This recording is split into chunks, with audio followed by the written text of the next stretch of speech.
Hello, everybody, and welcome or welcome back to the second shelf. And yes, keeping with tradition, the last video for the month of February is a book haul. I have 7 books to show you. Listen, people, I'm not even planning this with the 7 books. I'm just very pleased that it turns out that way. I have to admit that if there were 8, maybe I would keep one for the next, but it's just 7 books. So the first 1, 2, 3, 4, the first 4 books are for one of my 2 big projects, Reading Europe.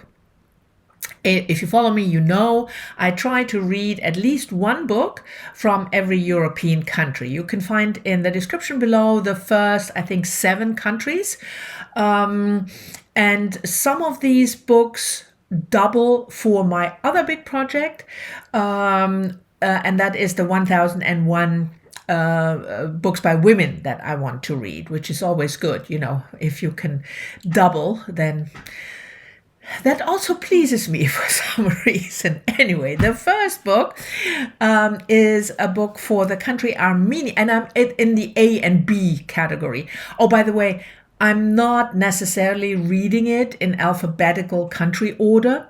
I'm just picking the first 5 to 7 countries for these first couple of months. So I might read Austria after, I don't know, Belgium, just so that you know. But I want to give you the opportunity to know which books will be read in the coming weeks and month. I think these 4 will keep me busy probably until April. Anyway, the first book is an Armenian book. And yes, I have already read a book from Armenia, The Grey House, but 2 of my subscribers, Nadia and Vera, they recommended, they said if you don't like Grey House, you might try this one. And I thought it's my project is at least 1 book. So if a book is recommended by 2 subscribers, I'm going to read it. And that book is The 3 Apples Fell from the Sky by Nareen Abgarian, translated from the Armenian by Lisa Hayden. So I bought this book blind because of the recommendation of Nadia and Vera. And it just says that it's set in a tiny mountain village. And there is this older lady, I mean, I hope she's elderly, Anatolia, because she's lying down to die. But then things happen and plot ensues.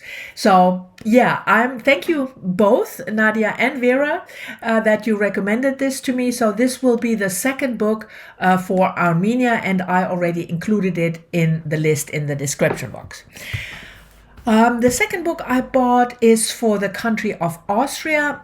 And of course, I bought it in German, but it is available in an English translation. And that is Magdalena Sünderin, which means Magdalena the Sinner, by Lilian Faschinger. Published in, I think, the 90s, if I'm not mistaken. 1997, yeah. This is... No, let me just first say, what I do, a lot of the countries I haven't read any books from, like Armenia, you know. So this project is an opportunity for me to really at least read 1 book from those countries. But then, of course, there are countries in Europe I have read books from, like France or Greece or, you know, Italy and Austria. And what I do when I encounter a country that I have read authors who come from this country, I try to pick a book that I would not normally read, I would not normally gravitate towards. And Lilian Faschinger is one of those authors. She was born in 1950. She lives in Vienna.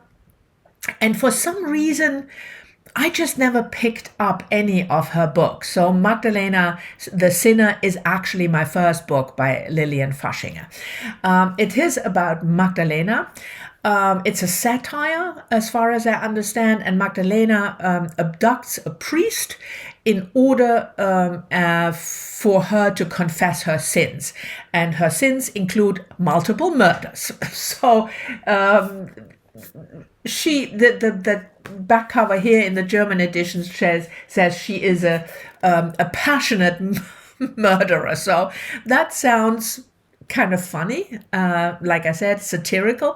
So I'm quite looking forward to this book, and I will buddy read this with Joe Smith. So Joe, I have the book, and then we can also, it's also interesting because Joe will read it in English, I presume, so we can see how the translation maybe varies from my experience of the German, not Austrian original, but written in German. The third book is for Bosnia. I was a bit hesitant to buy this book, or to not to buy this book, but to put it in the category Bosnia, because the author Lana Bastasic was born in Serbia, and this book is written in the Serbian language. So, but she identifies, so to speak, as a Bosnian writer. But if you have a recommendation for a female Bosnian writer, 20th, late 20th, 21st century publishing, so after 1960 or 1970, please let me know in the description below. But Catch the Rabbit, excuse me, it's horrible. I mean, it was winter for a long time, and now it's end of February, and it's very warm, and I can tell you allergies. So, yeah. Anyway, so this is a story. Two friends, Lila and Sarah, who haven't spoken in a long time, and then they come together for a road trip from Bosnia to Vienna, I think. One of them lives in Dublin even, and they are in search of Lila's exiled brother Armin. And it says the two travel down the rabbit hole of their shared past. So it sounds interesting, but like I said, I pick the book for the country mainly. So this is the pick for Bosnia. Oh, and by the way, I said the book was written in the Serbian language, and it was translated by the author. And the last book for the project, the Reading Europe project, is my pick for Belgium. Same goes here. I read a lot of especially Flemish author, which is the Dutch-speaking part of Belgium, because I lived in Holland for a long time. So I bought this book in Dutch, and it is Lize Spit, Het smelt, which means in the English translation is the melting. So this book is available in English, and in the description box you will find a link to the English translation when you look at the country. Again, I read Belgian authors, like I said, but Lize Spit was somehow, it just didn't, yeah, I mean, she was on my radar because this book won basically almost all the Flemish Dutch book prizes you can think of, and it was translated into multiple languages. So it was a successful book, but maybe the length was something that prevented me from. But anyway, this is a revenge story. So you have Eva, who is who grows up in a little town in the Flemish part of Belgium, which means a Dutch-speaking part of Belgium, and then there's obviously something happens, but because 13 years later, after this very ominous summer, she comes back, and I mean there's a shovel here, so it's like grave digging. I wonder. And this book was published, I think, in 2015 or something, if I'm not mistaken. This is, by the way, our very young author. She's in her 30s. And this was her debut in 2016. So, yeah, this is my pick for Belgium. Written in Dutch, but like I said, it is has been translated into English. So if you want to read along with my Belgian pick, The Melting, and you will find the link to the translated English version in the description box. And the same for the Lilian Faschinger, the Austrian book, if you want to read along, but in English, you can find that. So those are the 4 books. Sorry, again, allergies. My allergies are mostly not in my eyes or nose, but in my throat. It's very scratchy, and it feels like this kind of cough where it sort of itches, which is really annoying. Just so that you know, because, too much information.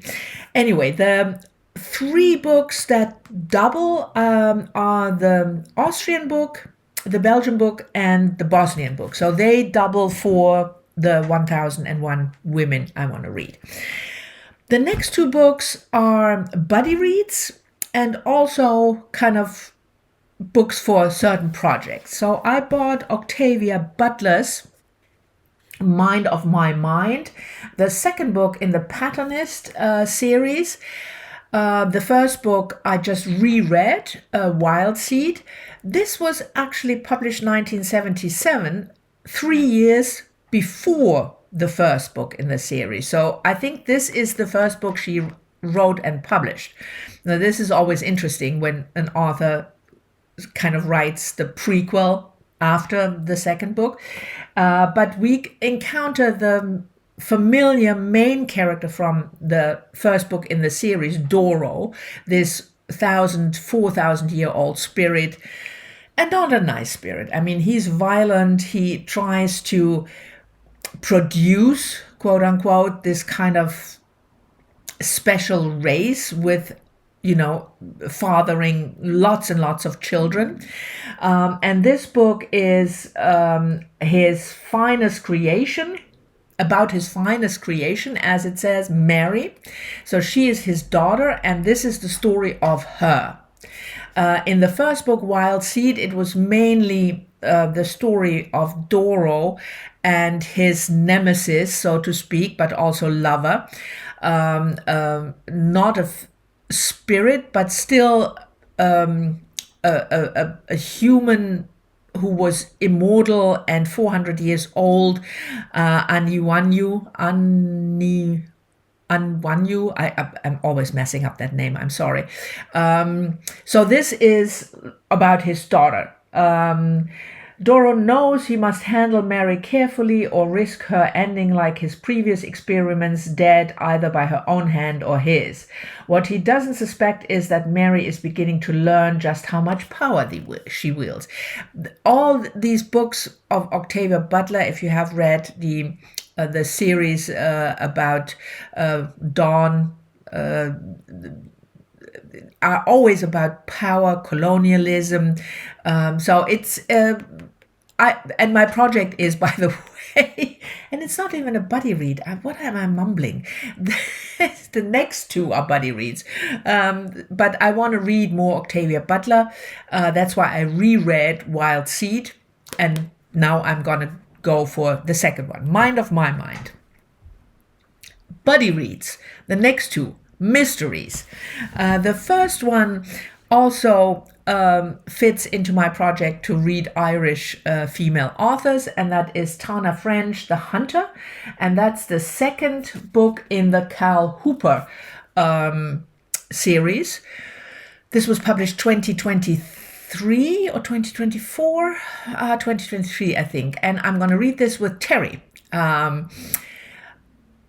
We are reading through Tana French's work, and at the same time, I'm also reading this for the Irish Lit project, so to speak. So Cal Hooper, who we encounter in The Searcher, was the first book I read, I think 3 years ago maybe, is a retired Chicago cop who goes to, I forgot the name of the countryside village.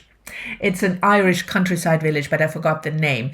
And he buys a cabin there and but in the first book, he encounters somebody from the village, a teenage girl who wants him to help her find her lost or her missing brother.